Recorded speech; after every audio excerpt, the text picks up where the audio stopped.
Okay, Assalamualaikum warahmatullahi taala wabarakatuh. Boleh dengar suara saya? Salam, boleh. Boleh. Waalaikumsalam, boleh. Okay. Setelah beberapa minggu, serasanya lebih kurang 2 minggu lah sebab kelas kita bermula daripada cuti perayaan khas dan sambung lagi dengan cuti birthday Agong. So tak jumpa lebih kurang 2 minggu lebih. So ini adalah kelas saya, kelas yang paling lama tak jumpa lah. So saya kena cakap welcome back. Datang balik ke minggu yang ke-10. Minggu 9 tak jumpa, okay? Alright, so semua dah makan ke? Dah. Dah solat? Alhamdulillah. Alhamdulillah. Okay, sebelum kita mulakan kelas kita, kita buka dulu dengan surah Al-Fatihah.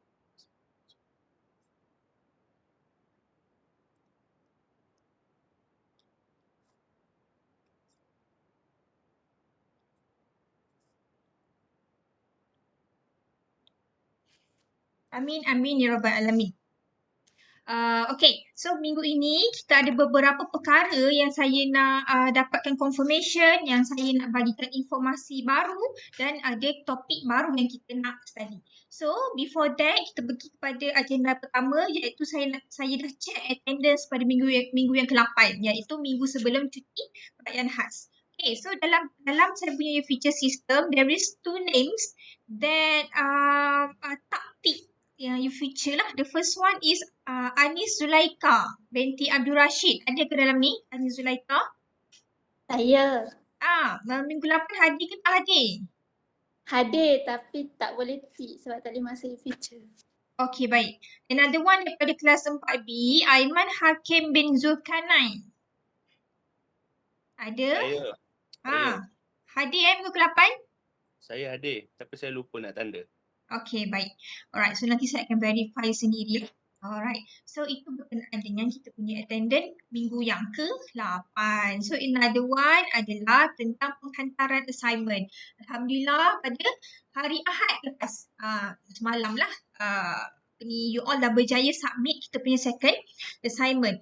However, there is about 3 names that Zemain dia tak hantar lagi assignment. Okay. So nama-nama tersebut adalah daripada kelas B, Aisyah Nabilah. Ada? Aisyah Nabilah. Ada. Aisyah dah hantar dah belum assignment? Belum. Belum. Maaf. Aisyah, saya bagi sikit masa, awak boleh hantar dalam minggu ni boleh? Boleh. And another one Aisyah, dalam assignment pertama awak dah hantar ke belum? Assignment case study. Dah selesai dah. Sebab saya kalau macam mana ya, dalam saya punya Google Drive tu I cannot find your name. Okay, kalau macam tu nanti saya akan bagi saya punya email, awak email kat saya boleh? Saya boleh. Saya check balik.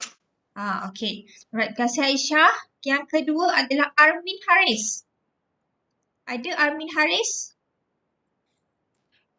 Ada ke Armin Haris? Dah masuk ke belum? Armin? Armin Haris? Saya dah nampak nama dia ni. Armin Haris?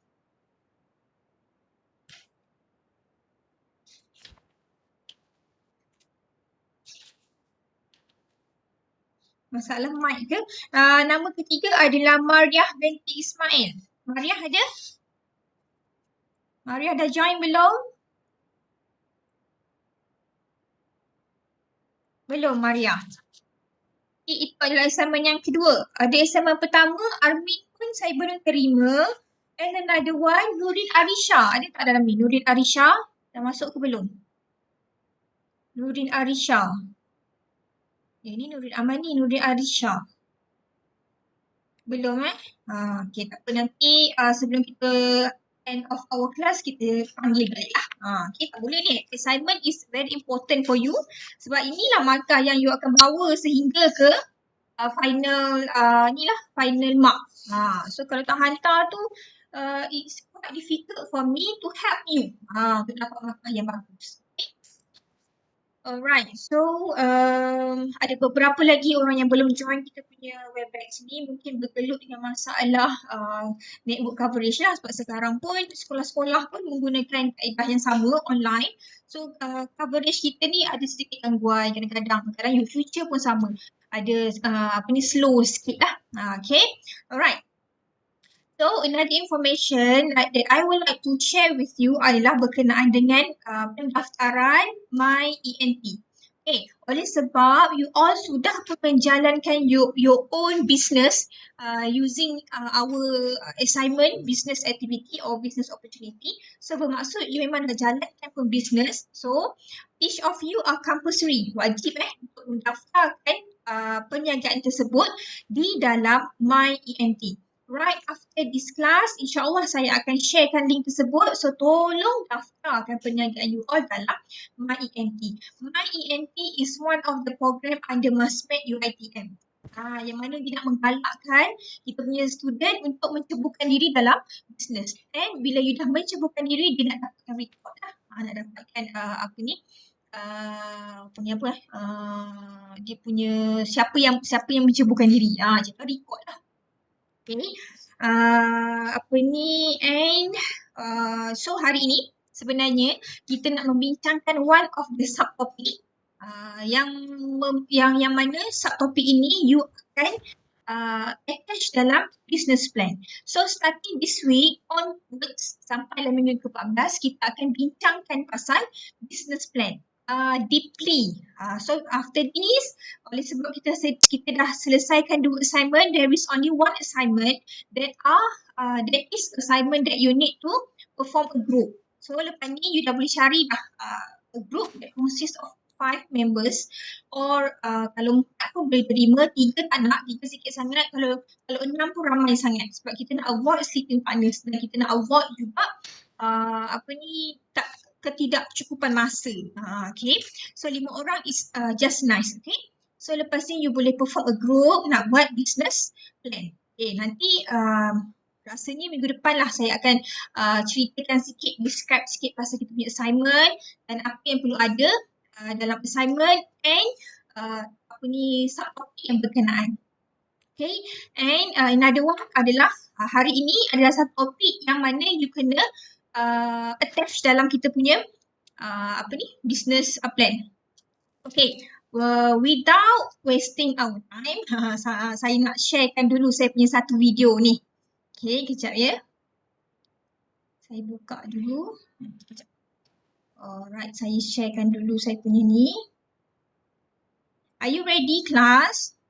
Nak masuk, nak cerita dah ni pasal topik hari ni. Ready ke tak ready lagi ni? Ready Ready. Okay. Alright. Okay, tu yang saya nak dengar tu, kejap ya. Saya share dulu mana VLC Media Player. Okay, boleh nampak tak? Dah boleh nampak ke saya punya video ni, VLC ni? Boleh. Saya play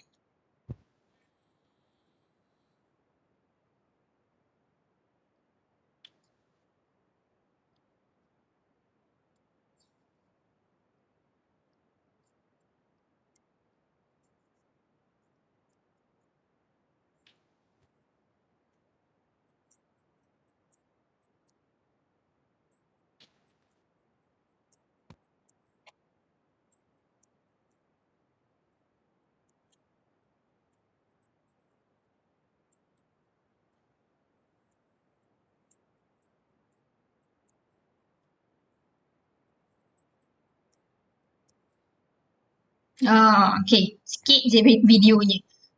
Sikit je, saya masuk sikit je baru. So basically, apa topik kita pada hari ni? Siapa dapat capture video kita tadi? Kita tengok. Apa topik kita pada hari ni? Business element. Ya, kuat sikit tak dengar. Business element. Business element, okay. Apa dia punya tajuk besar tadi tu? Saya letakkan tajuk besar dia tu.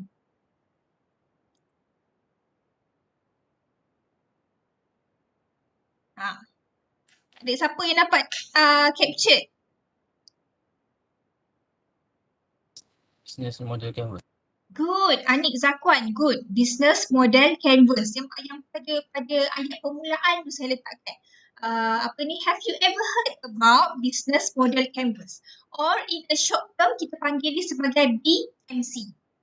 So hari ini, topiknya adalah berkenaan dengan macam mana nak prepare BMC and how you gonna present your BMC. Sebab bila you buat business plan, it's a one report.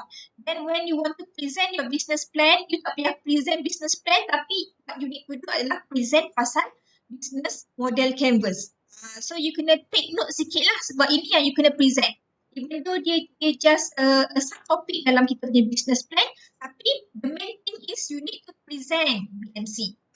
So lepas ni tak ada lah, kita sebenarnya nak avoid bila student present pasal business plan, most of the time it will take lots of time and dia akan macam yang mana satu you nak kena present, so banyak sangat question, banyak sangat kekeliruan. So untuk menutup segala kekeliruan itu, so kita pilih student kena present hanya BMC.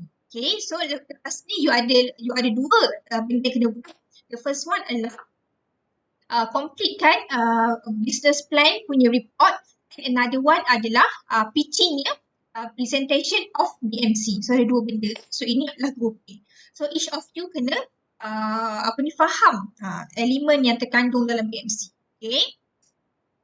So izinkan saya untuk sharekan saya punya subtopik pada hari ini. Sebentar ya.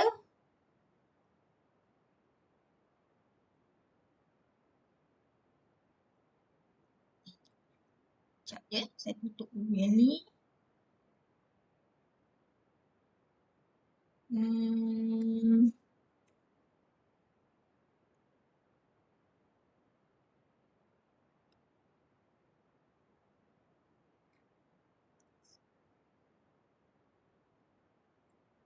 Okay, nampak tak saya punya Microsoft Word?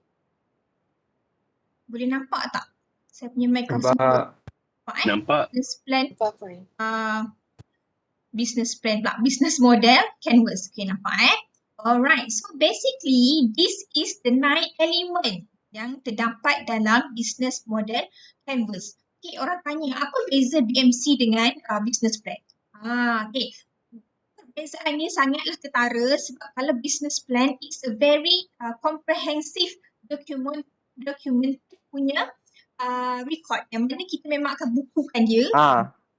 Ya, siapa tu?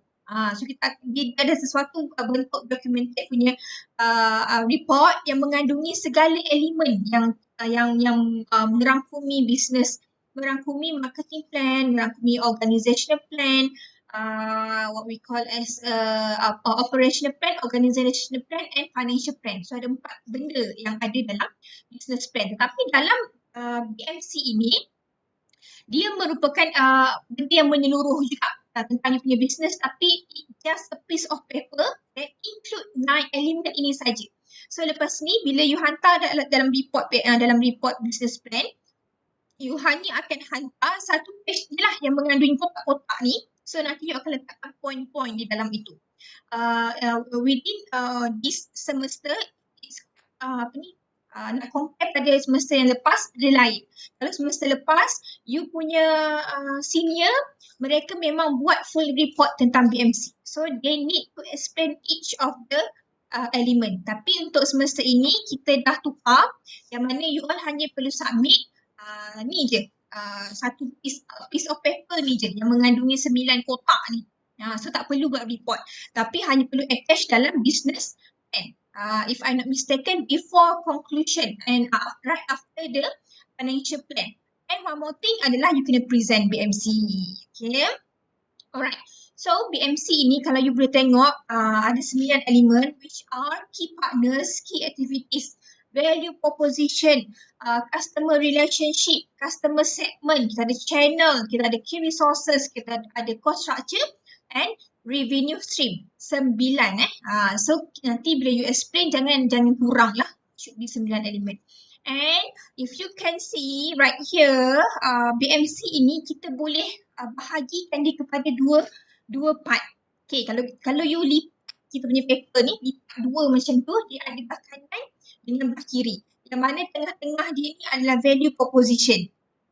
Okay. So yang sebelah kanan you, yang belah sini yang ada customer relationship, customer segment, channel and revenue stream ini, kita panggil dia sebagai external. Okay. External yang bermaksud kita bila kita melakukan elemen ini dengan sebetulnya with effective way, so dia akan mendatangkan keuntungan. Bermaksud kita make money from our customer. Sebelah kanan ini. Yang sebelah kiri ini yang termasuk key activities, key resources, key partners, cost structure ini adalah kita panggil dia sebagai internal. Yang mana komponen-komponen ini ataupun elemen-elemen ini will have tengah-tengah ni. Value proposition dapat dijayakan. So ada dua bahagian lah. Pendek kata, saya boleh kata yang belah kanan ini, so dia adalah benda yang akan mendatangkan profit kepada kita. Yang belah kiri ni adalah benda yang kita akan keluarkan duit. So boleh ingat macam tu lah. Okay. Alright. So kita dah nak mula menerangkan each of the element. So sebenarnya untuk penceritaan BMC ini dia ada teknik. Certain orang bila dia tengok, okay, kita start pada sini lah. Ada slide satu, sini, activities. Sebenarnya tidak. Siapa boleh teka untuk cerita pasal BMC keseluruhan, kita nak mulakan daripada elemen yang mana? Siapa boleh teka? Siapa boleh teka?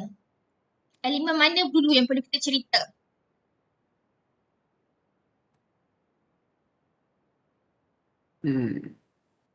Key resource.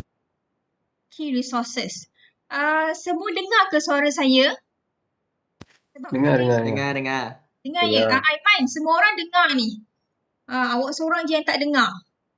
Dia tak kat chat saya ni. Nanti saya balas di chat dia.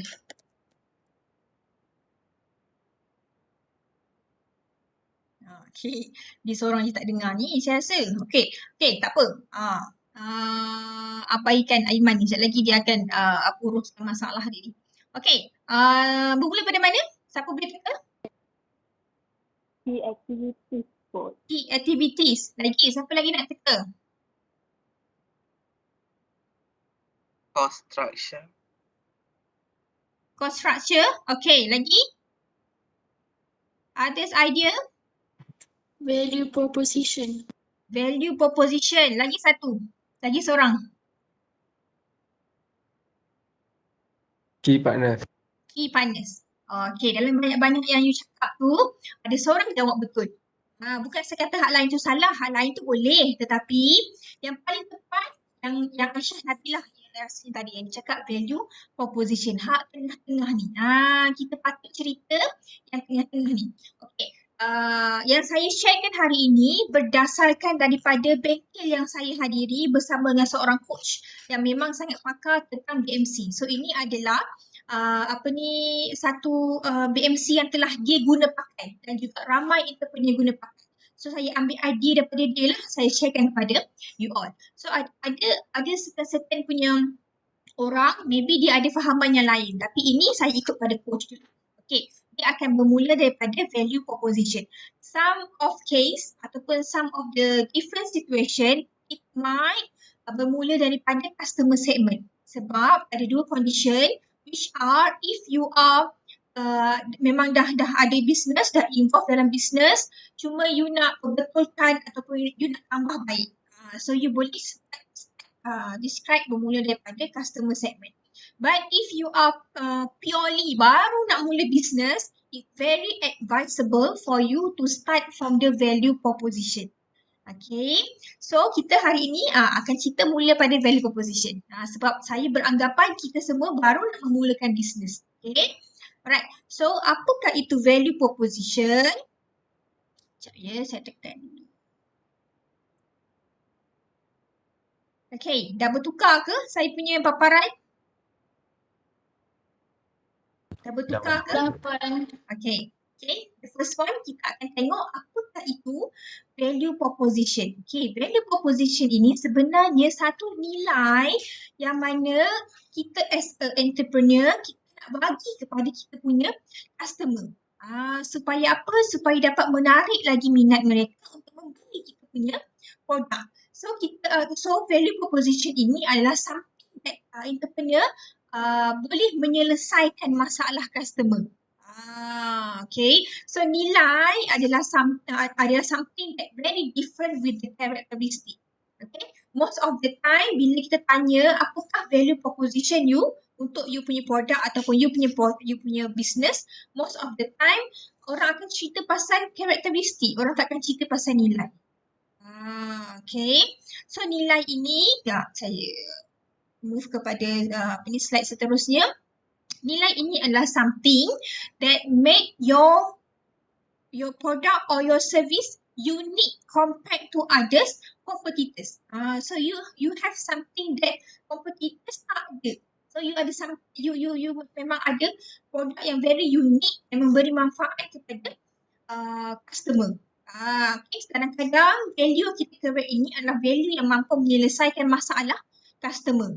Okay, so value ini juga adalah something yang mana customer willing to pay. Customer rasa okay, ini adalah solution kepada masalah dia dan inilah benda yang mereka cari. Reason why customer should buy your product. Okay, tadi saya mention value is not a characteristic. Bukan. Apa beza value dengan karakteristik ni? Okay, kalau kita tengok dekat kotak bawah ni, dia kata value ini adalah something that kalau kita kata self-competence, memenuhi kehendak you, ataupun dari segi beauty, dari segi loveliness, kecantikan, facilitate kemudahan, memberikan kemudahan, speed, mempercepatkan, safety, memberikan keselamatan, happiness, memberikan kegembiraan, dan apa lagi, stress free, dapat releasekan you punya stress, guilt free, mengurangkan rasa keresahan ataupun rasa bersalah.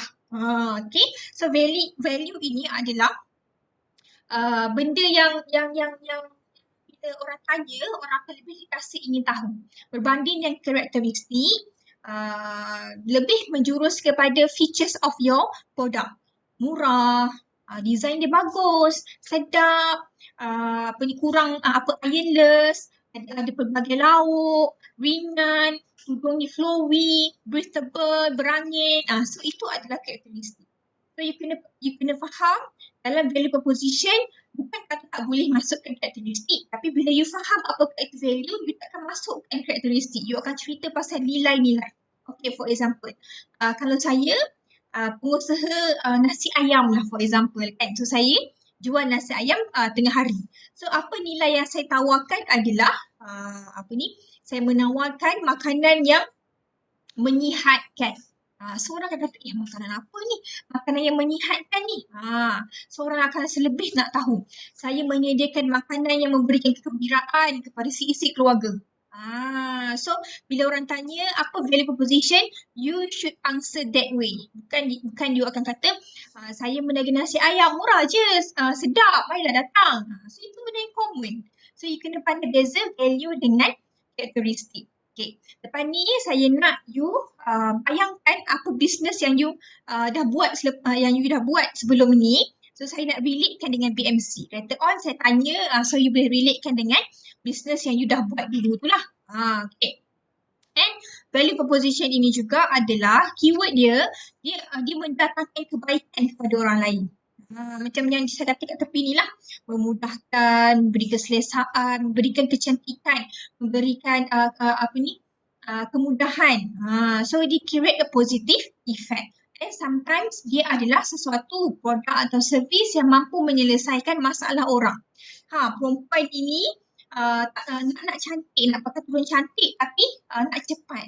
So you keluarkanlah tudung-tudung yang mempercepatkan proses. Tak perlu iron ke, bila pakai pun even tak iron, masih lagi cantik, tak ada nampak ketut pun. Okay. So another one, dia help people create better dari segi apa? improvement dari segi life, macam orang-orang yang dah bersara. So dia tak nak lah buat kerja-kerja yang berat-berat. Okay, so kita pun tawarkan entertainment, buku-buku yang bermanfaat. Dari segi income, menambahkan lagi income. Kita pun panggil orang join jadi agent, jadi dropship dan sebagainya. Dari segi kesihatan, meningkatkan kesihatan. Walaupun sekarang adalah PKP, tak boleh nak bersosial, so ada indoor game, ada indoor activities with our families, indoor gym dan sebagainya. Dan dari segi masa, mempercepatkan masa lah, terutamanya dari segi penyediaan makanan, dari segi pengurusan rumah tangga dan sebagainya. So kita create something that better to our customer. Okay, so saya nak tanya beberapa student yang di dalam ni. Siapa ya? Nak compare you punya business yang you buat sekarang, so apa value yang you nak tawarkan. Bersedia misalnya saya rasanya kalau saya panggil saya suruh volunteer ni lambat, itu saya panggil siapa ya, Alisha ada Ada puan. Alisha buat bisnes apa hari tu? Jual skincare. Skincare. Okay, bila saya tanya apa value proposition skincare Alisha? Macam kelebihannya. Apa yang you tawarkan pada customer you?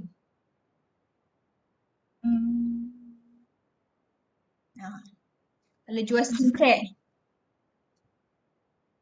Saya tahu produk kecantikan. Okay, produk memang you tawarkan produk kecantikan. So apa value dia? Nilai apa yang you tawarkan?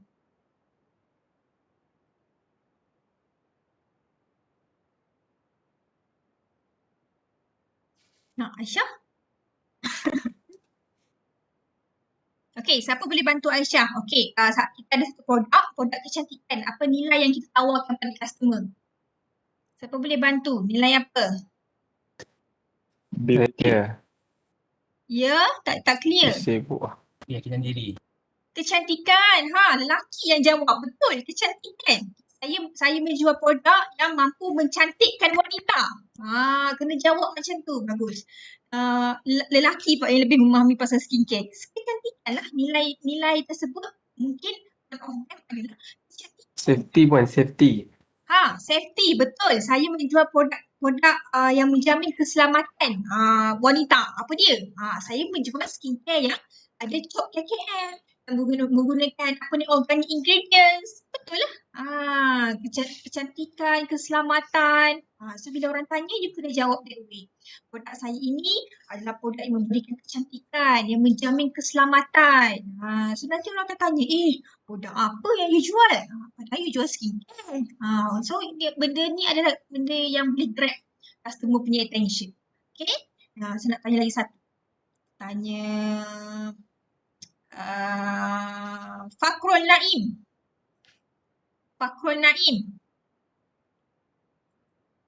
Ada Fakrul Naim? Ada pun. Fakrul buat bisnes apa? Masa business activity buat bisnes apa?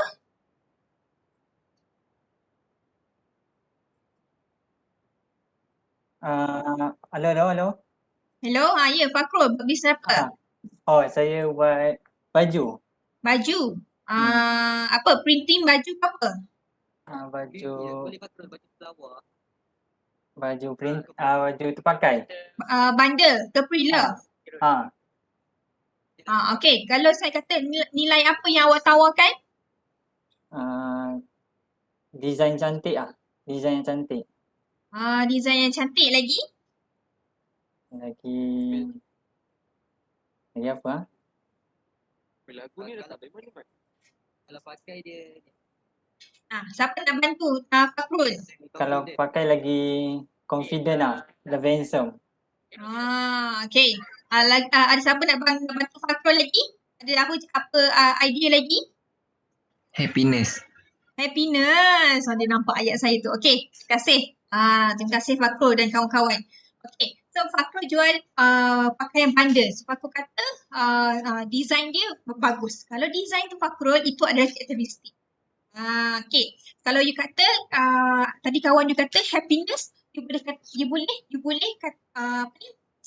ayat kepada customer, saya jual produk yang mampu menggembirakan you all. Kenapa gembira? Sebab you dapat baju yang cantik, you dapat dengan harga yang murah. Menjimatkan you punya poket. So, orang akan rasa lebih gembira. Okay. And another one tadi kawan you kata apa? Selesa. So, boleh juga. You kata, saya menjual produk yang menjamin keselesaan. Sebab produk saya ni, even though bundle tapi dia punya quality is the best. 100% potent. So, macam itulah caranya. Okay. Right, terima kasih. So, kita ada satu lagi yang berkenaan dengan value proposition canvas. So, ini adalah cara-cara you untuk dapatkan apa nilai yang you nak tawarkan kepada customer. So dalam value proposition canvas, we have two element kat sini, yang hak bentuk bulat dan juga yang bentuk petak. Yang bentuk bulat ini sebenarnya adalah something that kita nak melihat daripada persepsi customer. Yang bulat ini. Compared to the yang segi empat ini adalah persepsi daripada company. Okay, daripada persepsi customer, kita ada gains, kita ada customer, job dan juga kita ada pains. So dalam gains ini adalah something that customer akan fikir apa benefit yang dia akan dapat bila dia beli produk you. Apa benefit dia. Okay, sebenarnya untuk setiap elemen ini dia berlawanan dengan, kalau yang gains dia ada related ni dengan gain creator. Kalau pains dia related dengan pain reliever. Kalau job customer job dia relate dengan product and service.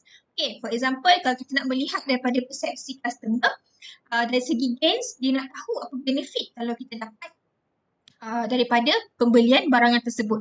So as a company dia akan create gain creator, yang mana dia nak memenuhi apa benda yang customer nak. Okay. Dari segi pain ini adalah something experience yang customer lalui. Dia selalu rasa tak cukup masa sebab terbeban dengan tugas-tugas di pejabat dan juga tugas-tugas di rumah. So itu adalah one of the example customer punya bad experience. So as a company dia kena sediakan pain reliever. So dengan apa dia keluarkanlah produk robot Xiaomi, boleh mop, boleh vacuum pada masa yang sama. So dia telah memudahkan mereka-mereka yang bekerja dan pada masa yang sama kena jaga rumah juga. Sediakan vacuum yang cordless vacuum, sediakan pressure cooker, sediakan Thermomix. Kalau you pernah kenal dengan teknologi Jerman, Thermomix, yang mana campak-campak dah pun masak. Kau yang tak pandai masak pun boleh baking, boleh buat air sedap. So dia memudahkan. So as a company kita dah sediakan pain reliever kepada bad experience yang customer kita hadapi. And another one adalah product and service, yang mana kita punya kita punya company sediakan. Okay. So another one adalah customer job, yang bermaksud problem that kita punya customer trying to handle by themselves. Dia nak buat sendiri. Tapi kalau tak boleh buat, dia kena relate dengan produk yang telah pun dikeluarkan oleh kita punya company. So itu adalah value proposition canvas. Kalau you tak dapat idea, you boleh tengok kepada kita punya canvas ni untuk dapatkan lagi apa benda value yang kita nak tawarkan kepada customer. Okay, itu baru satu ni. Baru satu kita punya elemen. So kita akan pergi kepada elemen seterusnya, iaitu kita nak jump pada belah kanan. Paling kanan sekali warna merah menyala ni. Okay, customer segment. Okay, sebab apa? Sebab sekarang ni kita dah pun ada kita punya value yang kita tawarkan kepada customer. Now we need to know who is our target customer. It must be targeted. Dia tak boleh general. Most of the time student dan juga others entrepreneur dia suka macam kalau kita tanya, okay produk you ini you nak tawarkan kepada siapa. So mereka suka menyatakan bahawa okay, my product is suitable for all ages, for both genders, for segala semua peringkat masyarakat. So dia goal abroad macam tu. Tak boleh So sebab tu kita ada customer segment yang mana kita nak target kita punya customer. Sebab apa? Customer segment ini it really related with your promotion. Bila you buat promotion, for example, you buat Facebook ads, you buat Google ads, dia akan tanya siapa you punya target market. Usia yang bagaimana, lelaki atau perempuan, income yang tinggi mana dan sebagainya. Sebab bila you buat iklan melalui FB Ads, Google Ads, ianya adalah berbayar. So once customer click your punya advertisement, you kena bayar. So bila you tak target elok-elok, so dia akan mendapat pembaziran. Dia target kepada semua orang. So tetapi kalau you target, you punya iklan hanya akan appear kepada potential customer only. Okay, so untuk customer segmentation ini, there is 4 things that you boleh kaji, iaitu geographic, demographic, behavioral dan juga psychographic. Okay. Geographic ini adalah kawasan yang you cover untuk business you. Okay, so basically untuk location ini dia akan cover radius not more than 50 kilometer. Lebih pada 50 kilometer susah untuk kita buat COD dan sebagainya. So merangkumi kawasan tersebut saja. Macam dia cakap customer within 10 miles of the M25. So ini adalah kawasan dia. So you need to know your strategic location. Okay. Ataupun sama ada kawasan tersebut adalah kawasan rural or urban areas. Tu pun you kena kaji sedikit. Okay. Alright, so itu adalah geography. The second one adalah demography. Demografi ini adalah penceritaan tentang customer kita tu dari segi dia punya age, gender, occupation, socio-economic groups, income, races, religion, semua tu. Macam kita kata biodata customer kita. Sebab apa? Sebab kita nak target. Kalau tadi kita bermula daripada geografi kawasan kita. Kalau saya duduk dekat Sri Iskandar, saya target dekat Bandayu. Saya target dekat SIDEC, dekat kawasan dekat belakang-belakang Iskandar Perdana dan sebagainya tu. So itu adalah kawasan target saya. So sekarang ni saya nak nasi ayam saya ini dibeli oleh kaum wanita. Gender saya pilih woman.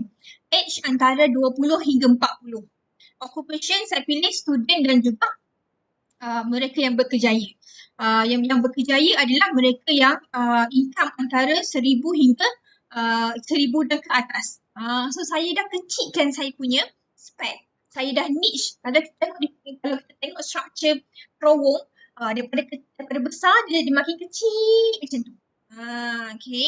Sebab apa? Sebab saya nak pastikan that my target customer ini adalah orang-orang yang betul beli produk saya. Bukan bermaksud orang lain tak boleh beli. Orang lain mesti boleh, ada je boleh beli. Lelaki pun beli nasi ayam. Kanak-kanak pun makan nasi ayam. Warga asing dan juga warga tua pun makan nasi ayam. Tapi bila mereka beli, it's an advantage for you. Saya targetkan mereka ini sebab dari segi usia tadi 20 hingga 40. Sebab di sekitar Sri Iskandar kebanyakannya adalah student dan juga orang yang bekerja. So student bermula dari usia 20 tahun lah masuk as a diploma. So itu adalah target saya sehingga yang umur 40. Sebab apa sampai 40 je? Sebab kebanyakan orang yang berumur 40 ke atas dia lebih suka masak di rumah untuk menjamin kebersihan, kualiti dan sebagainya. Okay, dari segi gender pula saya pilih perempuan. Kenapa tak lelaki puan? Kenapa perempuan? Sebab kebanyakannya perempuan ini dia suka kepada benda yang cepat. Sebab tadi saya target kepada umur 20 hingga 40. So ada wanita berkejaya di situ. So wanita berkejaya ni kurang masanya untuk penyediaan makanan. So saya targetkan wanita yang berkejaya. occupation kat bawah tu yang berkejaya. Yang mana berpendapan 1,000 dan ke atas sebab nasi ayam saya ni affordable. Dengan harga RM5 you boleh dapat nasi ayam. Okay, itu ada demografi. And another one adalah behavioral yang mana dia relate kepada karakteristik. For example, customer wanting a value for money impulse buy. Yang bermaksud dia lebih suka membeli sesuatu itu bila sesuatu itu mendatangkan kebaikan kepada dia. Benefit sok. Okay. And readiness to purchase. Someone that is dia bersedia untuk menghadapi sebarang perubahan. If a new product launch, dia tak ragu-ragu. Okay. And another one adalah psychography yang mana kita nak melihat kepada personality, nak melihat kepada lifestyle, attitude. For example, customer who prefer to buy organic food. Kena pula dengan nasi ayam saya ni. Nasi ayam saya menggunakan ayam organik, menggunakan sumber-sumber yang halal, bersih dan berkualiti. So saya targetkan saya punya dari segi psychography adalah orang yang suka pada makanan-makanan organik. Okay, so saya ada target saya. So dalam keempat-empat classification ini saya punya target. So ini juga perlu sebenarnya berlaku dalam you punya business. You kena target based on 4 things inilah, 4 factors ini. So nanti bila you present, make sure you ada. Kalau you tak dapat 4, 3 pun dah cukup sebenarnya. So tak boleh, saya tak nak lagi dapat report. Bila baca report, you targeted semua golongan. Saya tak nak macam tu. Okay. So itu adalah berkenaan dengan customer segment. Okay, kita dah discuss pasal value, kita tawarkan kepada customer. Kita dah kenal dah siapa kita punya customer. Sekarang ni, kita nak build a good relationship with our customer.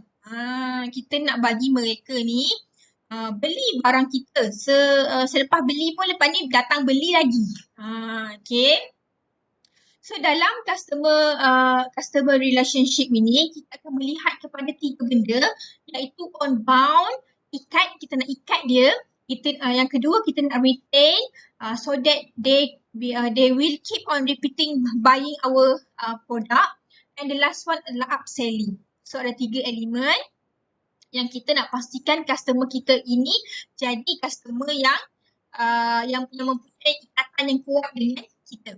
Okay, the first one iaitu on bound, iaitu kita boleh katakan dia sebagai first experience. Customer datang ke kedai you, beli apa yang dia orang dapat sebagai first experience, first perspective.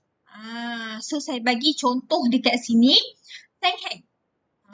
Semua tahu ke pasal Sengheng? Kalau tak tahu, saya tak boleh guna sebagai contoh ni. Sengheng, kenal ke kedai nama Sengheng? Kenal. Kenal Hijau. Betul.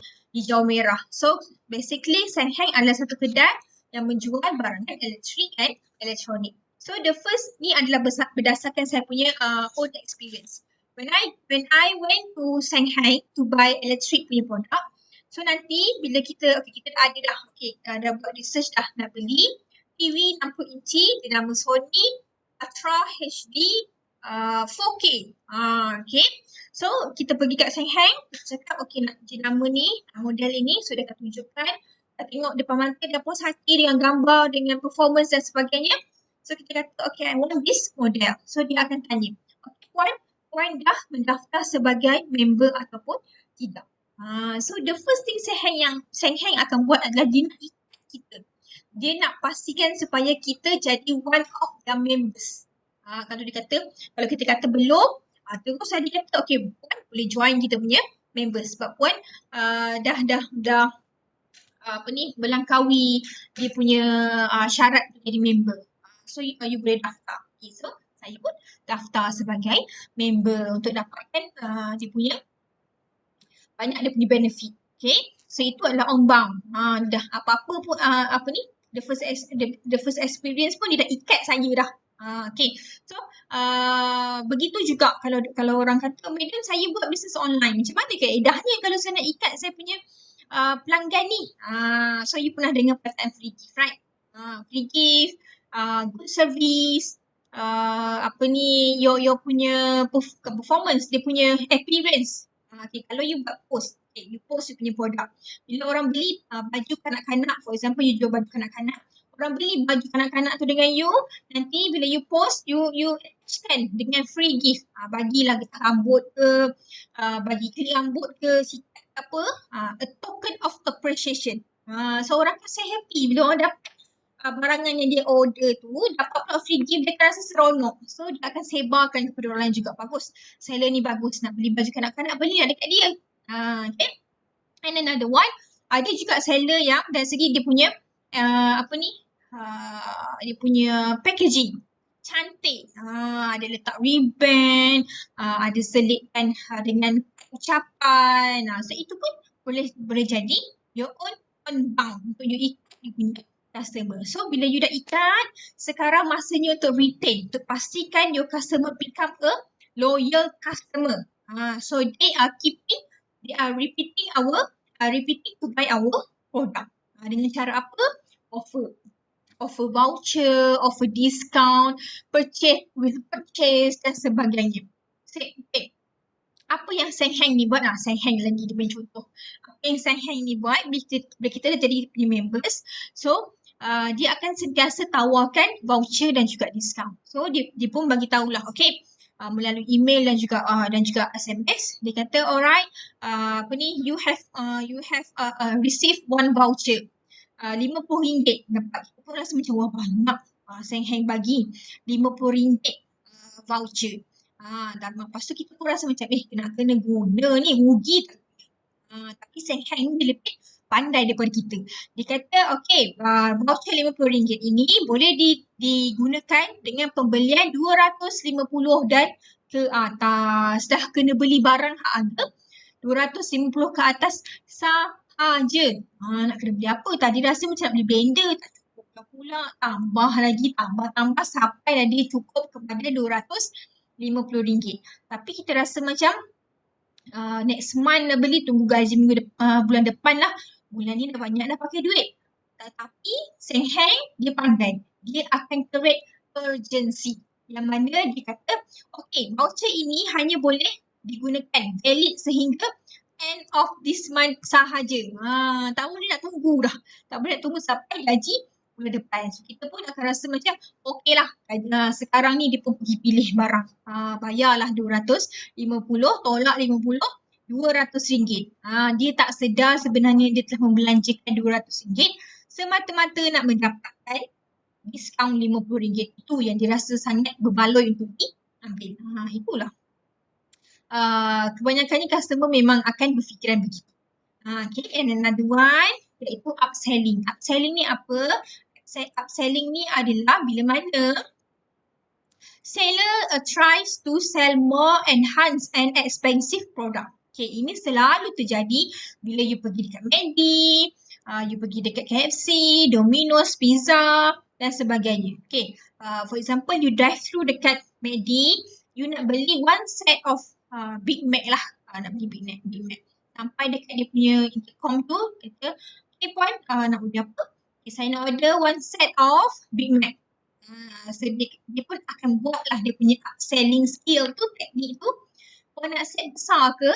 Large, nak large ke regular? Kita pun akan fikir, puan, kalau puan tambah, hanya kalau you nak upgrade kepada large set, hanya perlu tambah RM1.50 sahaja. Kita pun akan rasa, tak apalah, ambil set large teruslah. Lepas tu ditambah lagi. Sekarang ada promosi puan beli Happy Meal dapat certain mainan kepada anak. Dah rasa macam nak kena beli ke anak pula dan sebagainya. So bila nak bayar nanti terus daripada harga RM15 dah jadi RM50. Itu yang dinamakan sebagai upselling. Kita punya seller tu keep on menawarkan sesuatu kepada kita. Yang mana rakyat Malaysia ni sebenarnya it's hard for us to say no. Tawarlah apa, akan rasa macam boleh. Sehinggalah tak sedar dah membelanjakan banyak sebenarnya. Okay. Begitu juga dengan orang yang menjalankan perniagaan yang berlainan dari segi makanan. Okay, for example, you jual tudung. Pernah tak you nak beli tudung dekat kawan lah, for example kawan. Okay, tudung ni harganya RM49 satu. Tapi dia kata sekarang ni kita ada promotion. Kalau you beli 3 dapat 100. So you dah jimat RM40 dah ni. So you akan rasa macam okay, tudung pun dah lama tak beli, belilah 300. So you pun bersetuju untuk beli 300. So kawan you pun tanya lagi, kalau you beli 300 ni sekarang ada promosi. Promosi lagi. Dia akan kata kita ada satu brush yang harga dia RM59. Ini adalah Swarovski. Okay. Harga dia RM59 tapi sebab you dah beli 300, sekarang harga dia tinggal RM35 aje. Dah jimat RM24 ni. Nak ke tak nak? Bila you beli brush ini sekali dengan combo 300, you dapat free shipping. Sudah. Dah rasa macam shaking-shaking dah nak tak nak.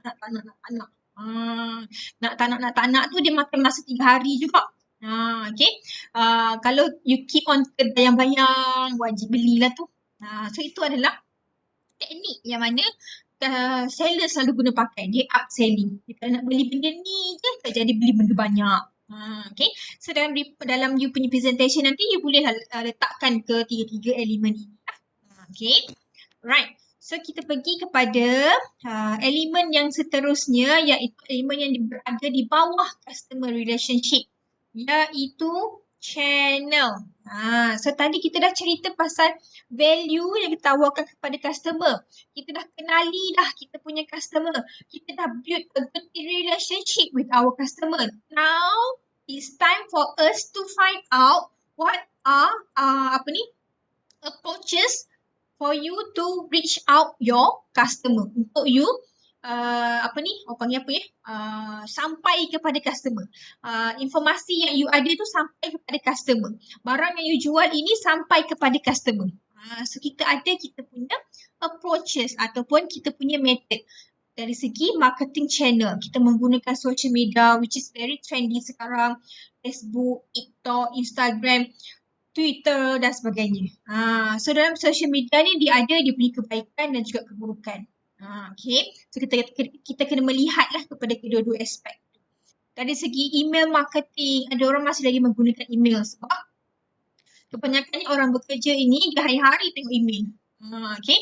Paid research yang mana kita hire influencer untuk promote kita punya barang, melalui offline promo, kita sebarkan melalui pamphlet, melalui brochure, kita ada billboard, kita ada signboard, kita ada banting dan sebagainya. Dan kita ada juga digital advertisement yang mana kita letakkan di dalam blog orang. So itu memerlukan pembayaran juga. Dan kita ada public relation yang mana kita buat direct selling dan sebagainya. So ini adalah kita boleh rangkumkan ada online dan juga offline channel. So you pilih marketing yang bagaimana. Okay. So saya letakkan juga kat sini the most effective marketing channel yang selalu orang guna. So kita ada the first one menggunakan website, blog. So zaman-zaman blog ni dulu-dulu pun orang dah guna pakai. Orang suka pakai. Sebab dulu orang suka menceritakan dalam blog kisah-kisah dia, isu-isu semasa dan sebagainya. So orang suka baca. So akan ada lah iklan-iklan yang bertaburan dalam dia punya blog ataupun website. Okay. Dan seterusnya marketing yang menggunakan search engine optimization, yang mana bila kita type dekat Google, nombor 1 keluar tu iklan daripada dia punya keyword. Okay. So itu adalah search per keyword. Itu pun ada dia punya bayaran kepada Google. Melalui email marketing, melalui organic social media marketing, yang saya mention tadi tu lah, melalui video, YouTube, ini pun sangat famous sekarang ni. Everyone have their own content, everyone have their own skill tu, nak cerita pada orang, nak dapatkan viewers menggunakan YouTube. And YouTube juga adalah salah satu medium untuk kita get lots of money. Okay, and another one adalah pay per click. Yang ni yang saya mention, yang ada dalam Facebook ad dan adalah Google ad. Bila customer klik iklan tersebut, kita kena bayar. Okay, so it's very important for you untuk dapatkan dulu target customer you supaya pay per click itu adalah benda yang mendatangkan keuntungan, bukan benda yang mendatangkan kerugian, right? So another one, untuk channel juga, you kena study about the distribution channel. Kalau tadi adalah marketing channel yang you gunakan untuk you sebarkan maklumat kepada customer. So sekarang ini adalah part di mana you nak deliver barang you kepada customer. Okay, so dia ada kat sini 3, iaitu melalui producer, orang yang menghasilkan, sama ada dia terus kepada customer ataupun consumer, ataupun dia melalui wholesaler and retailer, yang mana kita kategorikan dia sebagai intermediaries, melalui orang tengah. Kalau kita pilih, kalau kita dapatkan produk tersebut terus daripada pengusaha ni, pembuat ini, so melalui kita sebagai penjual terus kepada customer, dia akan berlaku perbezaan dari segi harga. Customer boleh terus beli dengan producer dengan harga borong. Tetapi berbeza kalau dia melalui retailer, dia melalui wholesaler, yang mana produk tersebut telah pun dimarkup harganya di setiap intermediaries barulah sampai kepada consumer. So sebenarnya produk yang you beli, produk yang sama, harga yang berbeza kerana distribution channel ini. Adakah dia melalui intermediaries ataupun tidak. So, sama juga dengan produk you, servis yang you nak jual ni nanti melalui distribution channel yang bagaimana. Okay. Kalau direct, cakap direct. Kalau you ambil daripada supplier, so bermaksud you ada intermediaries. So, siapa supplier you pun kena mention. Okay. Alright, itu adalah channel. Yang seterusnya yang berada di sebelah kanan, yang bawah sekali ni, revenue stream. Dalam revenue stream ini, sebenarnya kita nak cerita pasal profit yang kita dapat. Yang tadi saya mention belah kiri ini adalah external, yang bermaksud kita make money from our customer. So, kita akan dapat profit, kita akan dapat sales. Okay. Dalam elemen ini, biasanya kita akan tengok dari segi asset sales, kalau kita jual aset, penjualan aset, so bila orang beli kita dapat keuntungan.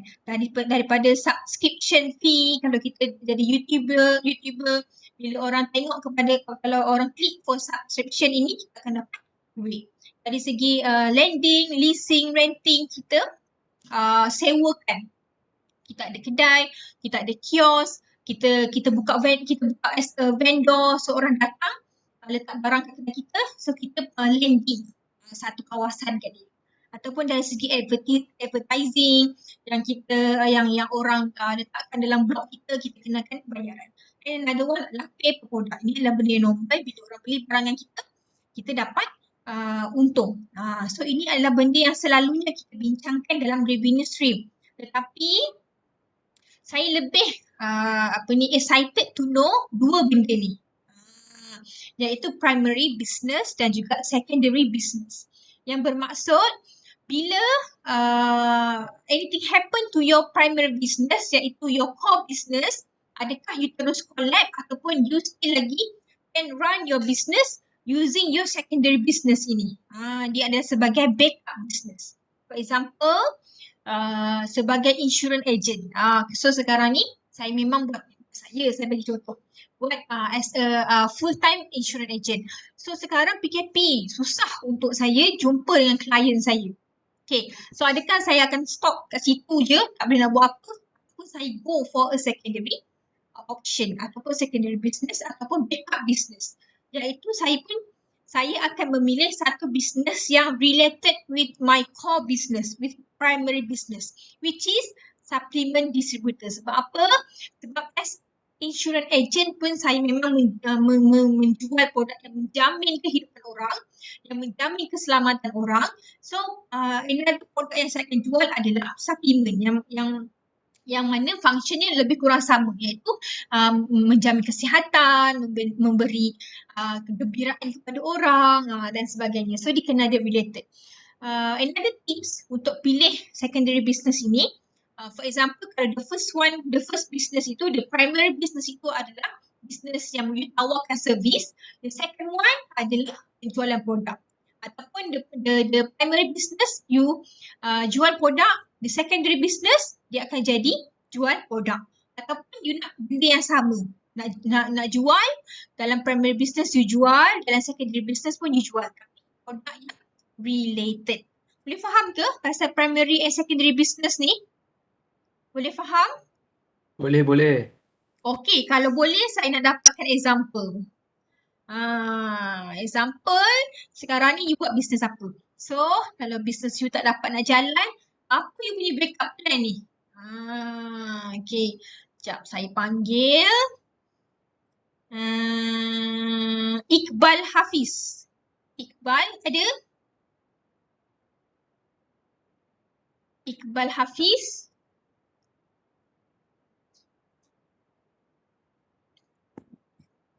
Dia tidur ke Iqbal? Mimi ada Mimi? Mimi ada? Saya Buan. Mimi buat bisnes apa? Kanan. Makanan. Jual makanan apa? Saya jual Kokoja. Kokoja. Okay, let's say Kokoja Mimi ni tak boleh nak dijalankan. So, apa Mimi punya backup plan? Nak jual apa pula? Saya nak jual mungkin tudung ke ataupun pakaian. Okay. Nampak gayanya macam Mimi nak jual sesuatu yang baru. Tetapi apa yang saya boleh faham, bila dia jual Cokoja ni adalah satu makanan yang coklat kan, coklat. So bila kita makan coklat, dia boleh mengurangkan stres, right? Dia ada satu produk yang kalau kita kata value proposition ni adalah produk yang memberi kegembiraan kepada orang. Orang suka makan coklat kan? So bila kita makan coklat, kita macam bestnya coklat. So dia pergi kepada bisnes yang lain, produk yang lain, tapi masih lagi mengutamakan ciri-ciri kegembiraan. Sebab bila orang pakai pakaian yang cantik, orang pakai tudung yang cantik, orang pun akan merasa gembira. Okay, so ada relatednya di situ lah. Okay. Saya tanya seorang lagi, Naim ada? Naim ada Naim? Naim Nur Haizat. Lama tak nampak Naim. Naim? Mana Naim?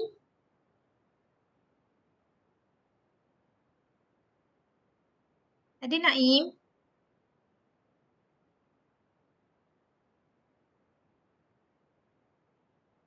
Tak ada. Syazwan lah. Syazwan Safwan. Syazwan Safwan. Ada? Ada. Syazwan buat bisnes apa? Saya buat bundle. Bundle juga. Bundle tak nak lah. Saya nak hak lain pula. Zarif Syahmi lah. Zarif Syahmi. Zarif Syahmi. Ada Zarif?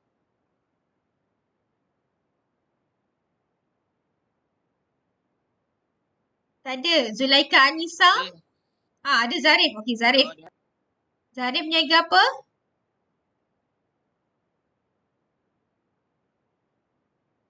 Zarif niaga apa?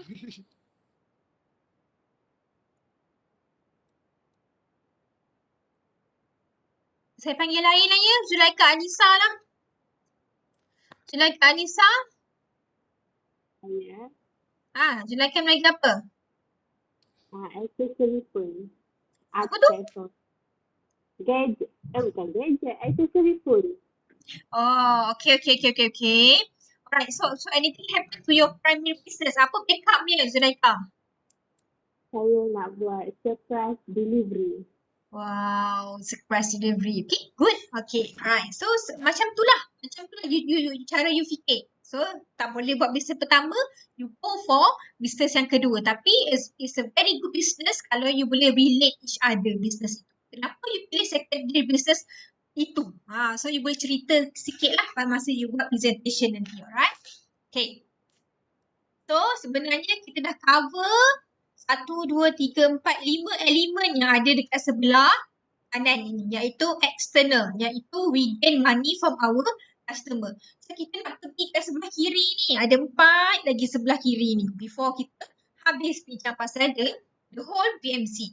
So yang sebelah kiri ini kita akan mula daripada kita naik sikit, kita pergi kepada key activities. Apakah itu key activities?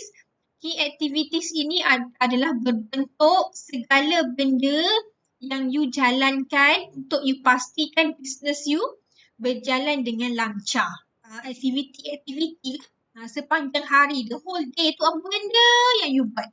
Okay, saya bagi contoh, you kena fikir. Saya bagi contoh tadi, saya kata saya ni pengusaha nasi ayam. Saya ada kedai buat nasi ayam. Okay. So, apa aktiviti-aktiviti yang saya akan lakukan untuk saya pastikan perniagaan nasi ayam saya ini berjalan dengan lancarnya pada hari tersebut. So, kita cerita ni sekarang sebelum PKP normal life. Okay. So, apa aktiviti pertama sekali yang perlu saya buat? Siapa boleh bagi idea? Aktiviti pertama ni nak kena buat apa ni?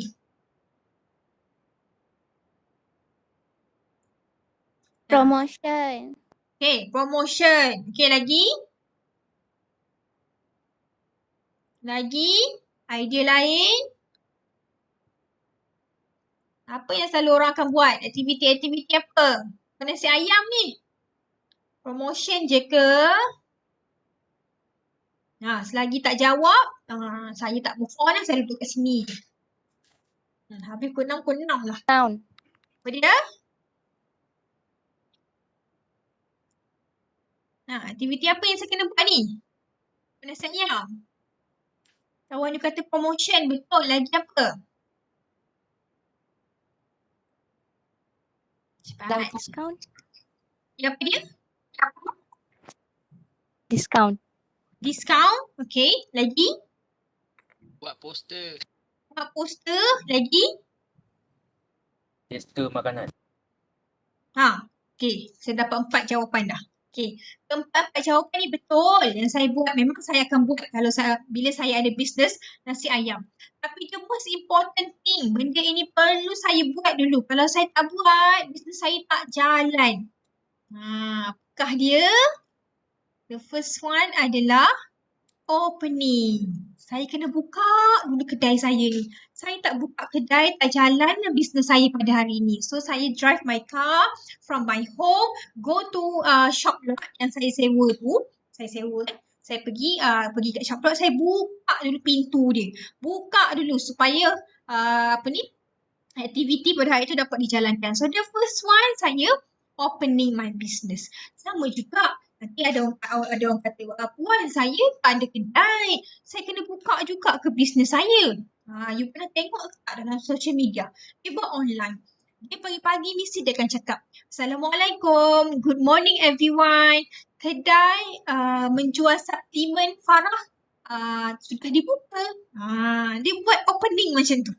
Supaya kata macam, okay, orang ni dah bersedia, seller ni dah bersedia. So, nak PM lah, nak tanya pasal suplemen.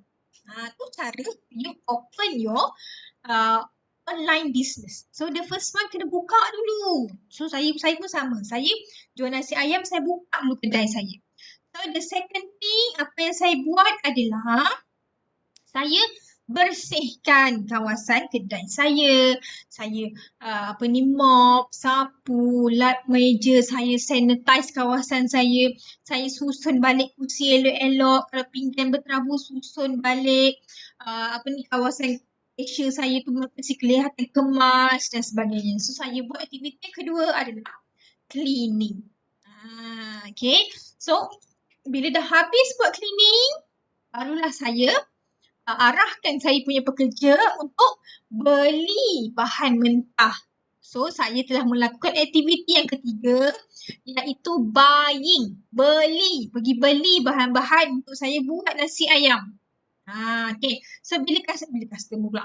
Bila saya punya pekerja dah balik, dah bawa dah segala macam benda yang dia dah beli, benda yang seterusnya yang saya buat adalah saya Masak. Saya cooking. Dah ada bahan, masaklah. Masaklah nasi ayamnya, tak nak nasi, goreng ayam, buat sos dia, potong-potong salad, potong-potong tomato, timun dan sebagainya. So siaplah saya punya nasi ayam. Lepas dah siap buat nasi ayam, saya pack cantik-cantik. Letak dalam bekas yang cantik, yang bersih, yang senang untuk dibawa dan sebagainya. Saya buat apa lagi ya selain daripada opening, cleaning, buying, cooking, packaging. Ni sama macam yang kawan you kata. Promoting. In business, bila you buat business, tak boleh lari dari promotion. So itu adalah salah satu benda wajib yang perlu ada dalam you punya key activities. Lepas ni kalau bila you present MC, tak ada promoting ini, bermaksud business you tak jalan. Bermaksud customer you tak dapat knowledge, tak dapat information daripada you sebagai seller kalau you tak buat promoting. So saya ambil lah phone, bila siap packaging saya ambil phone, ambil gambar cantik-cantik, letak dalam WhatsApp status, WhatsApp group, letak dalam social media, letak dalam IG story dan sebagainya. Bila tengah hari, ramai orang nampak, nak pergi try lah. Nasi ayam dia nampak cantik, dia punya presentation, gambar. So saya buat promoting. Okay. The last one, saya juga sediakan hantaran. Yang mana tak boleh datang ke kedai, tak boleh beli kat kedai, dan tak boleh dine in sekarang. So saya sediakan juga kaedah penghantaran menggunakan runner, menggunakan GrabFood, menggunakan Foodpanda dan sebagainya. So saya delivery kepada customer saya. Sampai sini je ke madam, delivery je ke aktiviti madam ni. So you boleh tambah lagi sehinggalah you close your punya business. Termasuklah pengiraan stok, kalau you buat you kata online kan, madam buat bisnes online ni mana ada idea ni, apa nak buat activities ni, tak tahu. Banyak sebenarnya, you boleh opening, you cleaning up lah. You boleh check stock, you boleh entertaining your customer, you boleh, kalau kebiasaannya kan kalau kita buat bisnes online, we have our own team. So our own team ni kadang-kadang ada seminar lah, kadang-kadang ada teamwork lah, ada motivasi lah sebagainya. So you boleh masukkan juga buat promotion, buat live, buat apa lagi, packaging barang, designing barang dan sebagainya. Kalau you tengok dekat key activities ini, word saya semua ada ing dekat belakang ni. Sebab dalam English, bila perkataan itu berupa perbuatan, you kena tambah ing dekat belakang dia. So senang untuk you kena pasti, ini adalah perbuatan. So you punya key activity tu sebenarnya perbuatan yang you lakukan dalam business you. Okay. Tadi bisnes saya adakah tersekat dekat delivering saja. So dia boleh tambah lagi, buat closing, kira duit dan sebagainya. So barulah you tutup. So you boleh mention lah daripada awal permulaannya sehinggalah ke akhir sehingga you tutup bisnes tu. Apa aktiviti you. So this kind of activities you kena ingat. You kena aware lah. Sebab apa?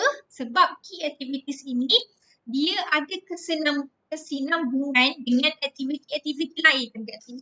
Kesinambungan dengan keys lain.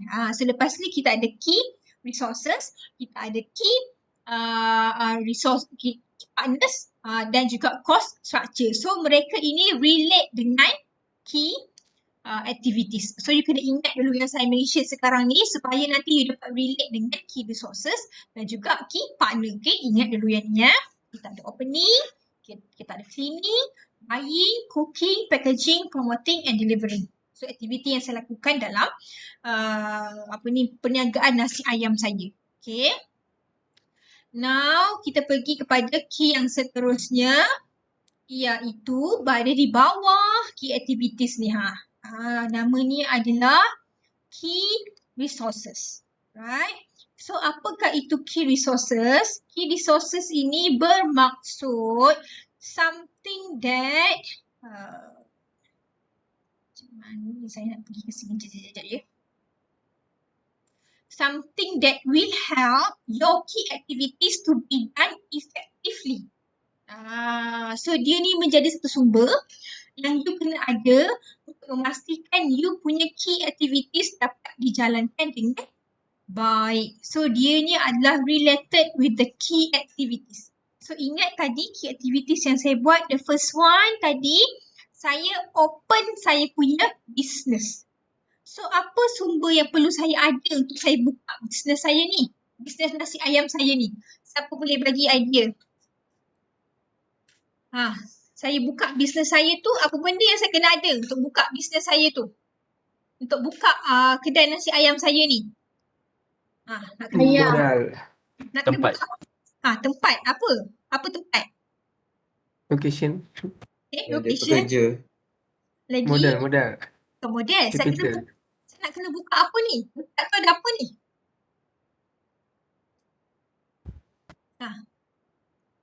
Tempat yang menempatkan apa? Tempat letak kedai tu lah. Ya, Muhammad kedai, shop lot.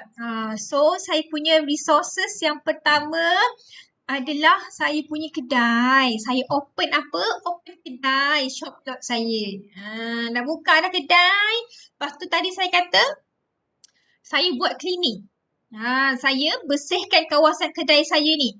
Apa sumber yang saya perlukan untuk buka, untuk pastikan kedai saya ni bersih?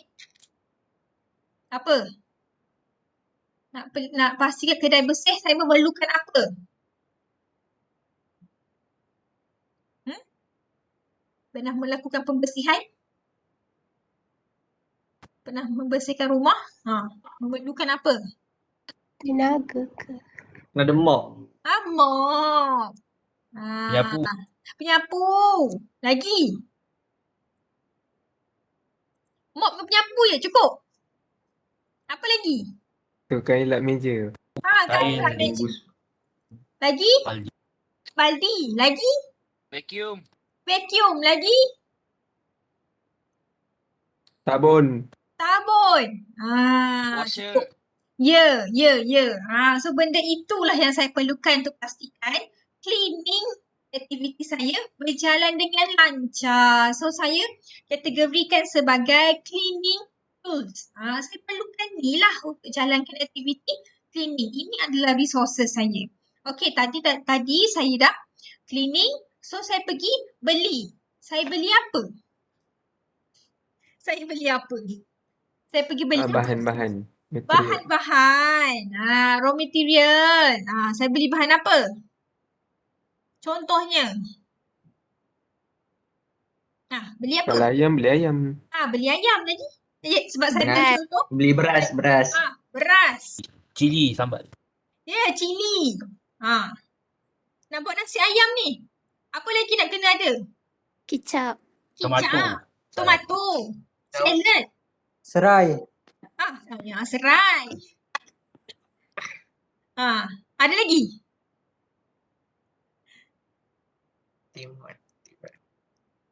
Semua tu lah. Nak letak tu? Apa dia? Bekas nak letak. Bukan letak nasi ayam nak bagi delivery. Packaging. Termasuk lah.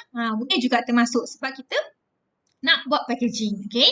So kita beli semua benda itu yang saya rangkumkan dalam pembelian raw materials untuk saya pastikan nasi ayam saya ini dapat dimasak. So the 1, 2, 3, 4. The fourth activity adalah cooking. Untuk saya masak tu, saya memerlukan apa? Nak masak ni, nak kena guna apa? Gas, dapur. Gas, dapur. Lagi? Kuali. Lagi? Tepi, bahan. Ya, bahan-bahan. Lagi? Periuk. Betul. Lagi? Kaca pakai tangan. Spatula. Oh, spatula. Saya panggil sudip je. Lagi ada lagi? Rice cooker. Rice cooker. Lagi? Potong timun pakai tangan. Cooker. Pisau. Cooker, pisau.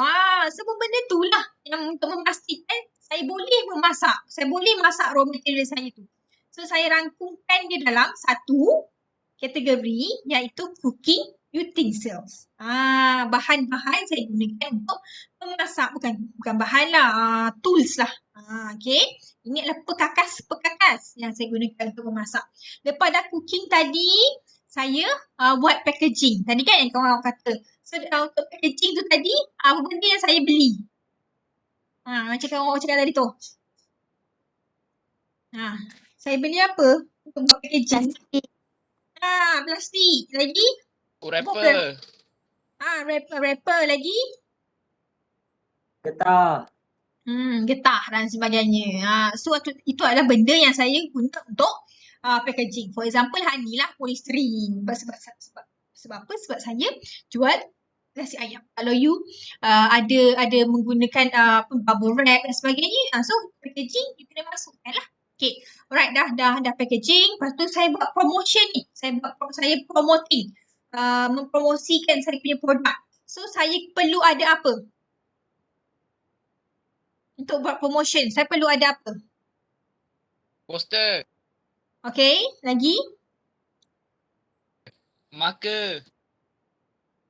Buat yang tu je ke? Lagi? Saya Media buat promoting. Tadi saya kata saya buat promoting melalui Facebook semua tu. Social media. Internet, data. Yes, internet lagi. Internet je. Nak cari internet, laptop. Lagi. Phone, betul. Laptop tadi tu you letak atas tiba je ke? Meja. Betul. Kena ada meja nak letak laptop. So, nak duduk atas apa? Kerusi. So, sebenarnya bila you buat promotion, you buat promoting tadi tu, you dah set up a small office sebenarnya. So, saya rangkumkan dia sebagai office equipment. Kena ada lah laptop, nak buat promotion, internet, kena ada letak lampu, nak buat live senang kan, nak kena ada kursi elok. So, ini adalah saya punya office equipment untuk saya buat aktiviti promoting. So, the last one tadi saya kata saya deliver. Saya buat juga servis penghantaran. So, saya menggunakan sumber apa? Nak hantar guna apa ni? Kereta motor. Kereta motor. Minyak. Itu kalau you hantar sendiri. Kalau you gunakan perkhidmatan, panggil apa? Grab. Food. Food panda. So adalah dia punya sumber kalau you menggunakan your own transportation, kereta ataupun motor ataupun ada van. Kalau you menggunakan khidmat luar, so courier service lah. Okay. So ini adalah resources yang saya perlukan untuk pastikan saya punya key activities tadi berjalan dengan lancar. Okay. So the main thing, the main root dia adalah key activities tadi. Whatever that you has been listed in your key activities must be ada dia punya resources ni. Jangan yang activities ada, resources tak ada. So salah lah. Saya pastikan ada. Okay. So sekarang ingat apa yang ada dalam key resources ini sebab key resources ini dia ada related dengan the next key ini. The next key kita adalah key partners. Okay. So kita punya the next key adalah key partners. Tadi saya kata kena ingat key resources kita tadi kan. Okay. Sekarang kita nak tengok siapa kita punya key partners. Key partners ini bermaksud parties that will have our business berjalan dengan lancar. In doing a business, we cannot do our business solely. Sorang-sorang je buat. Mati kerah lah kot. Kalau buat sorang-sorang ni. So kita kena pastikan business kita ni ada orang-orang tertentu yang boleh bantu kita. Okay, partners orang panggil. Okay, tadi saya kata Saya buka kedai. Saya ada shop lot. Saya sewa shop lot saya ni. Siapa saya punya key partners? Saya sewa kedai saya ni, kan saya punya. Siapa saya punya partners? Siapa? Saya sewa dengan siapa? Ya? Penyewa. Penyewa. Betul. Owner of the shop lot. Orang itu adalah partner pertama saya. Sebab saya ada shop lot. Ini bukan shop lot saya. Saya sewa. Saya menyewa dengan owner of the shop ataupun penyewa ni. Dia hak bagi sewa. So dia bagi sewa, dia ni lah yang jadi partner saya. Puan, kalau saya ni saya tak sewa, saya buat online. Saya ada tukar rumah dalam bilik ni. Dalam bilik ni je saya buat perniagaan. Siapa saya punya key partners? Okay, let's say you duduk kat dalam, you buat kat rumah. Rumah tu rumah siapa? Kalau rumah mak ayah, secara tak langsung, your parents become your partner. Kalau you dah kahwin, rumah tu adalah rumah suami. Suami you yang jadi partner you. Kalau isteri lah. Kalau adik-beradik, adik-beradik lah. Kalau hak sendirian, itu adalah milik you. So you tak ada partner dengan siapa-siapa. Okay.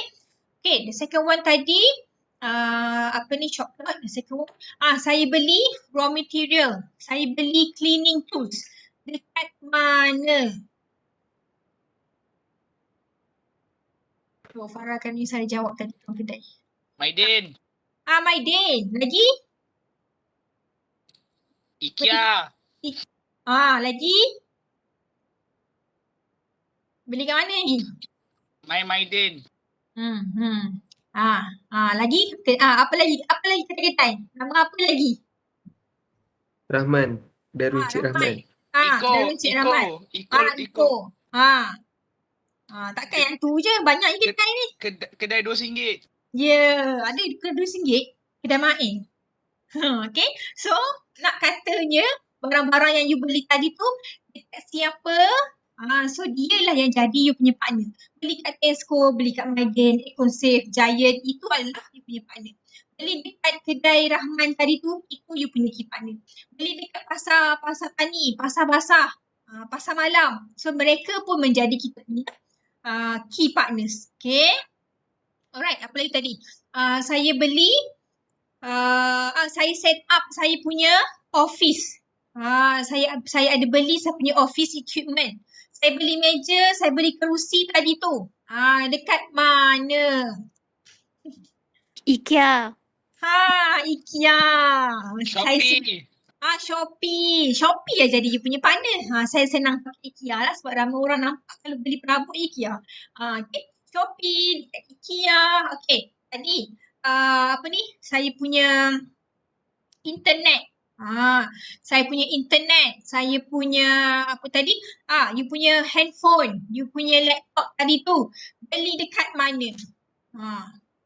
Samsung. Samsung. Apa lagi? TM, Unify.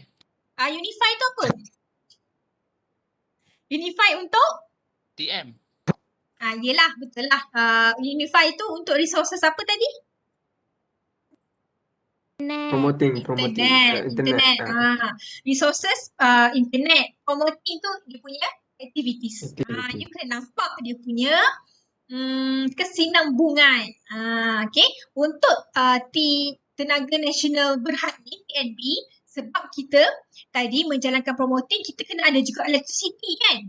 Kena ada sumber electricity yang mana kita guna daripada pihak TNB. So dekat satu Malaysia ni, tak termasuk Sabah Sarawak, dekat semenanjung Malaysia kita memang menggunakan TNB. Kalau dekat Sabah Sarawak dia ada nama dia sendiri. So kena make sure lah nama apa yang you pakai. Sama juga dengan water supply. Each of our negeri ni ada syarikat-syarikat tersendiri. Dekat Perak, Lembaga Air Perak. Dekat Selangor, Syahbaz. Dekat Terengganu, satu. Dekat negeri-negeri lain dia ada nama-nama dia sendiri. Alright, apa lagi tadi saya buat? Penghantaran tadi kan? So kalau saya menggunakan courier service, apa jenis courier service yang saya nak guna ni? apa yang terdapat dekat Malaysia ni? Ada apa? GrabFood, Foodpanda. GrabFood, Foodpanda dan sebagainya lah. So bersesuaian dengan you punya business lah. Jangan pula business you tu tak relate dengan penghantaran ni, Foodpanda dan sebagainya. Tapi sebenarnya sekarang pun Foodpanda bukan saja delivery makanan. Dia ada sediakan juga aktiviti-aktiviti lain yang you nak buat promotion. You nak promote produk you sebenarnya. Kalau saya tak salah lah. Dia ada sediakan juga servis sebegitu. Okay.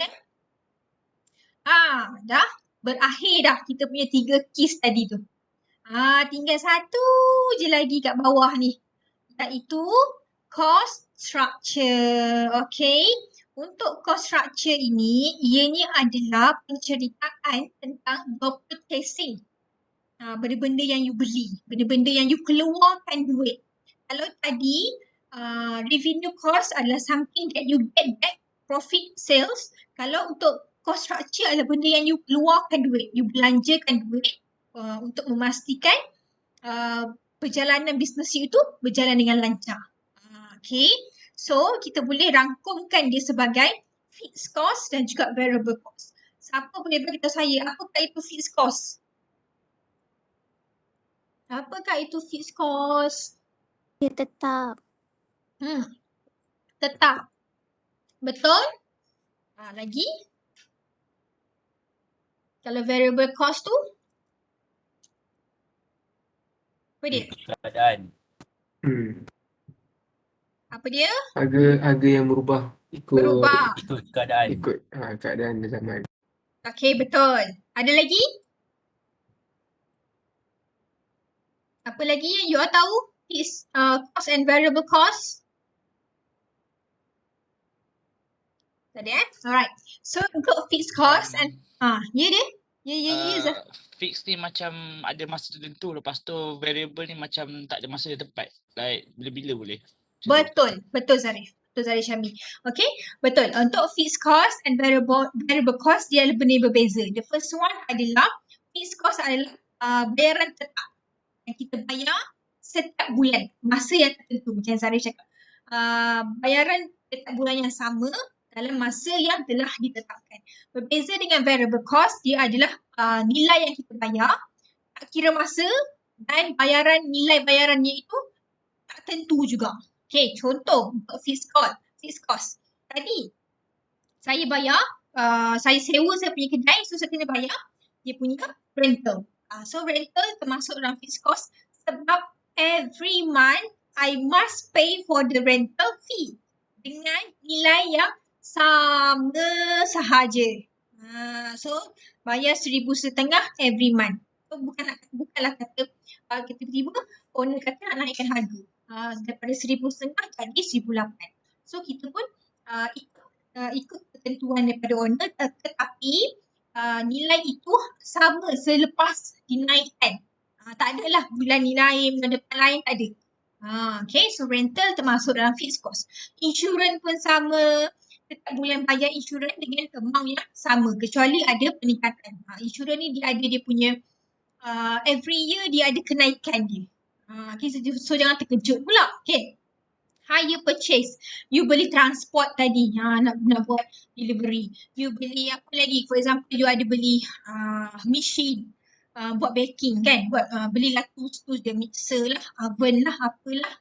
So itu kalau you beli, then you berhutang, bukan berhutang dengan bank, you berhutang dengan kedai. So every month you akan bayar kepada kedai. Apa lagi? Interest payment. Okay. Utilities. Kenapa utilities termasuk dalam fixed cost? Sedangkan utilities adalah setiap bulan kita bayar berbeza. Tetapi kerana utility kita mesti bayar setiap bulan, so dia termasuk dalam fixed cost. Salary pun sama. Tetapi untuk variable cost, kita bayar bila kita buat pembelian itu sahaja. Pada waktu itu sahaja. Bukanlah setiap satu hari bulan nak kena beli raw materials. Bukan. Raw materials ni selalunya kita akan beli bila stok kita habis.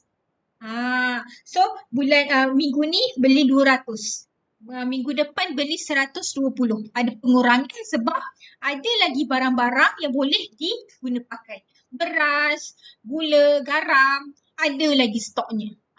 So raw materials termasuk dalam variable. Nilainya tidak tetap. Bergantung kepada berapa stok yang saya nak restock.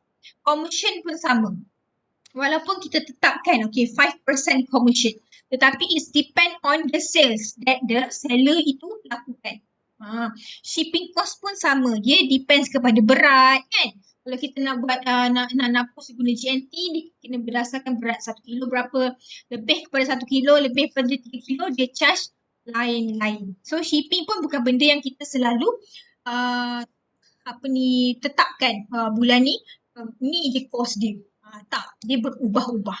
So itu adalah fixed cost and variable cost. Nanti you present pun you kena letakkan apa you punya fixed cost, apa you punya variable cost.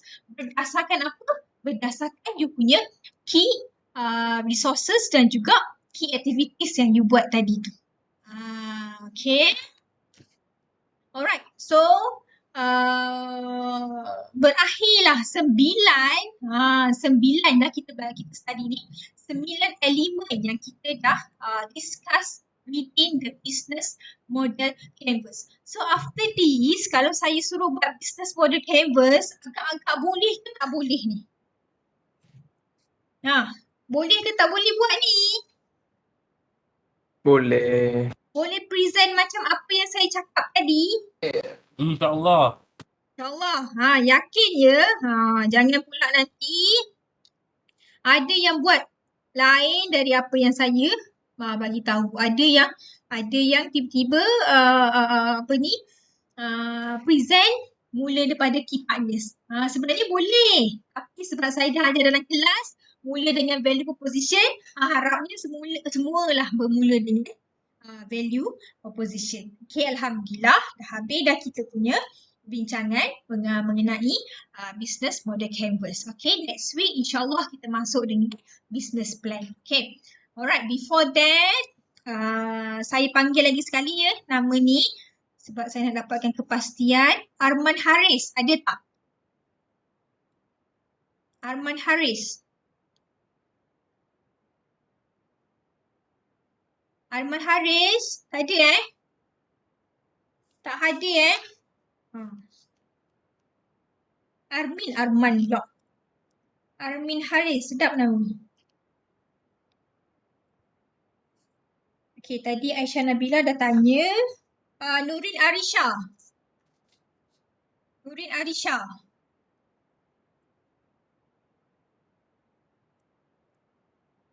Nurin Arisha. Tak ada juga. Lagi tak nama. Maria.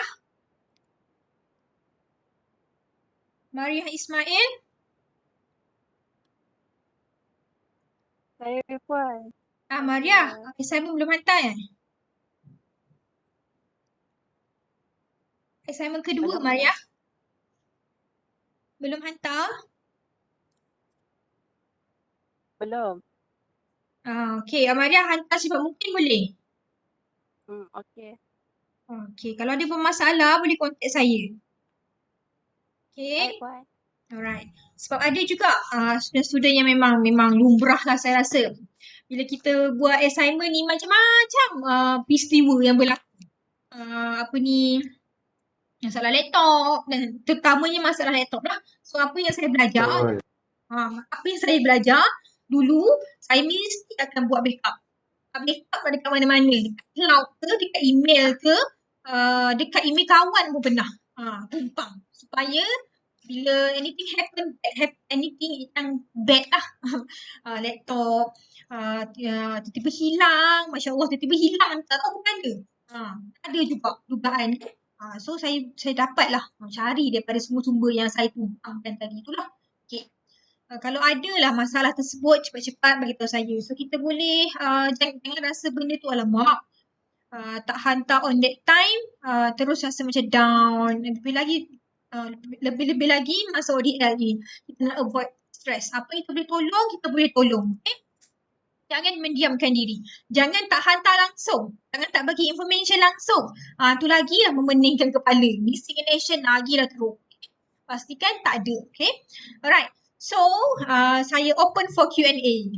Mungkin ada seseorang ke sesiapa nak bertanya. Boleh tanya. Ada ke? Ada sesiapa nak bertanya ke?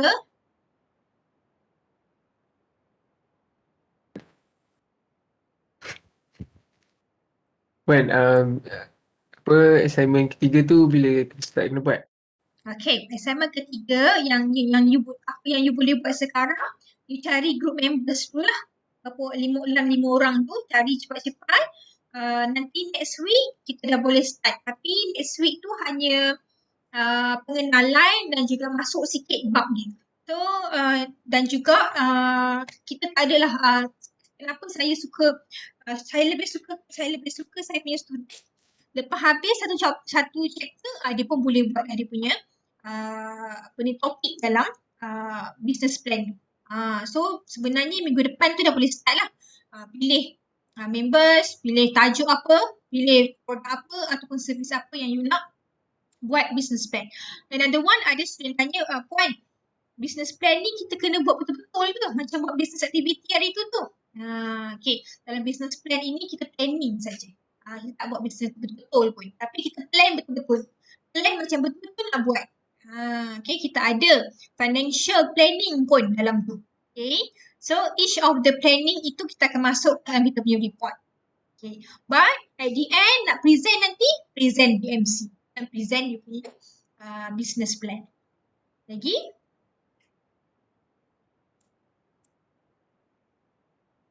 And one more thing, yang hadir dalam kelas saya ni jangan lupa tick attendance dalam new feature. Kalau tak boleh tick, bagi tahu saya cepat-cepat lah.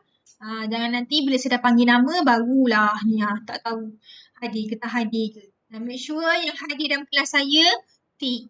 Tak hadir, pura-pura tick, jawablah nanti. Okay? Ada lagi? Ada lagi? Tak ada. Kalau tak ada, see you next week with a new topic, a new assignment. Okay? Alright, take care of yourself. Kalau ada apa-apa masalah nak tanya direct pada saya, dipersilakan. Saya tak makan orang. Okay? Kita tutup kelas kita dengan tasbih kifarah dan juga surah Wal-As.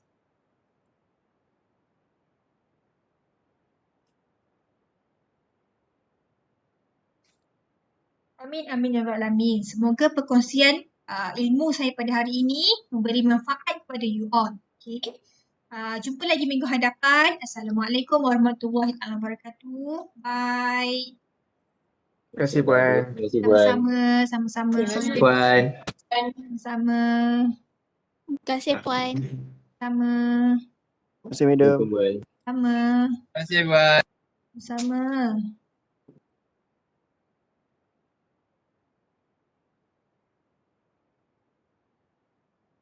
Thank you Madam. Welcome.